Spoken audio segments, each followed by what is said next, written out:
Okay, hi, welcome to a Scratch My Pie video. Tonight, I'm recording this. We're going to show how to use a function and variables to make music for tone function. What I've done, this is easy for primary school children not to use, but the function is.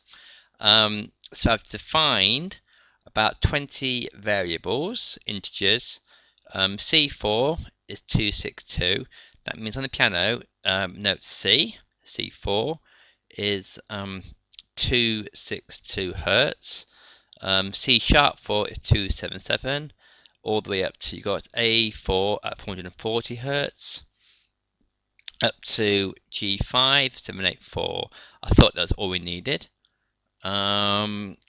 I've made speaker pin, I've got TP, I'm not quite sure why, on pin 12, and CRT is a variable, it's 20 milliseconds, that's going to be the gap between notes.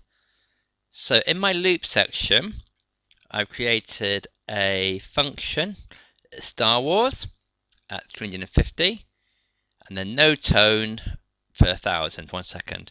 So the Star Wars function, 350, that tells me to play Star Wars with one crotchet worth 350 milliseconds. In other words, when you play a crotchet, it'll play for 350 milliseconds.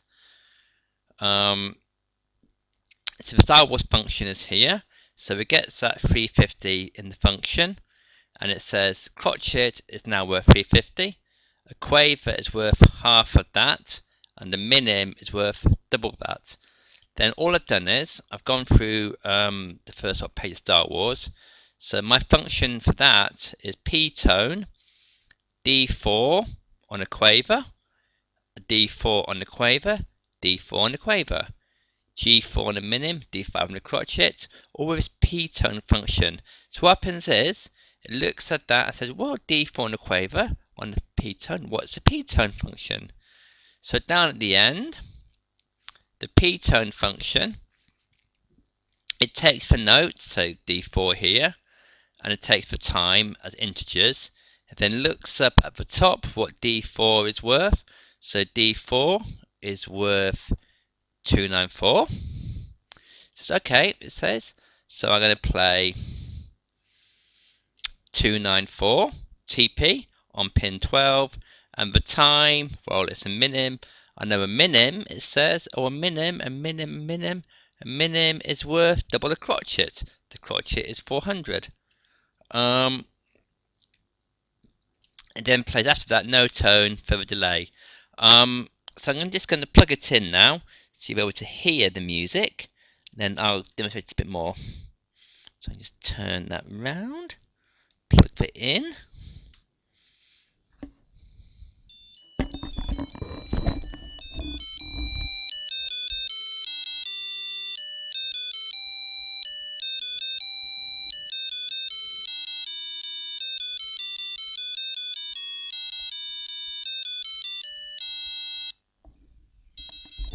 Now, what happens is that I can then very easily just change the variable. So I can just quickly change in here Star Wars to a much faster speed, so 100.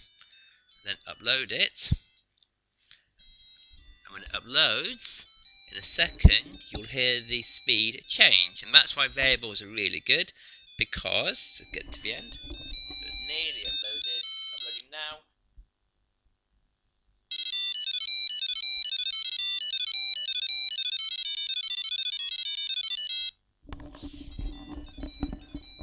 And that's why we can use variables. One simple change feeds all the way through. Make it into 1000, and that will slow it down a lot.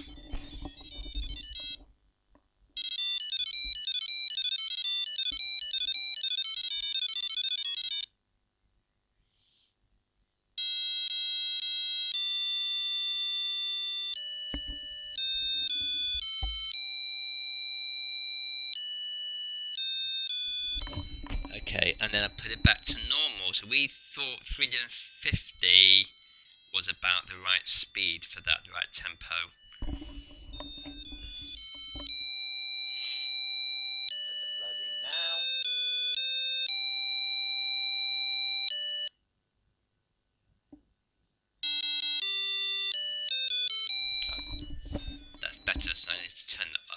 that. I like this because it's a nice, simple way of getting the children of getting of learning variables. Now, quickly, one change can feed all the way through. So to show you how it works in practice, I can just comment those out, and I'm just going to write in my p-tone function. So I'm going to maybe do A4 on a crotchet, and I'm going to do p-tone C4 on a crotchet. I'm going to do p-tone D4 on a minim. Now then, because at the top I took those out, I'm just going to just copy those into there, and I'm going to make that into 200 and see if that works. Well, works fine. So it's uploading.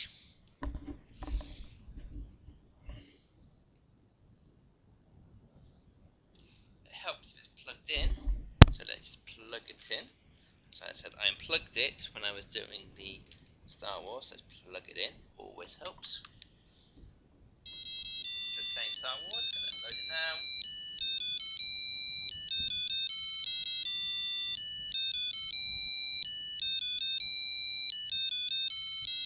Here we go.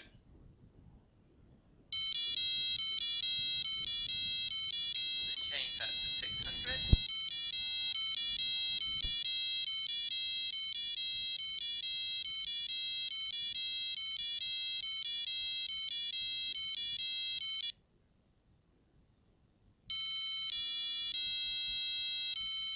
Then 50.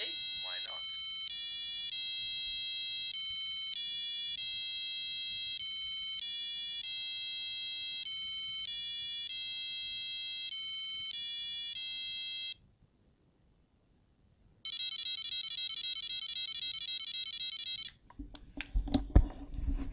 So it's nice. It's a lesson that teaches two things. It teaches, well, three things.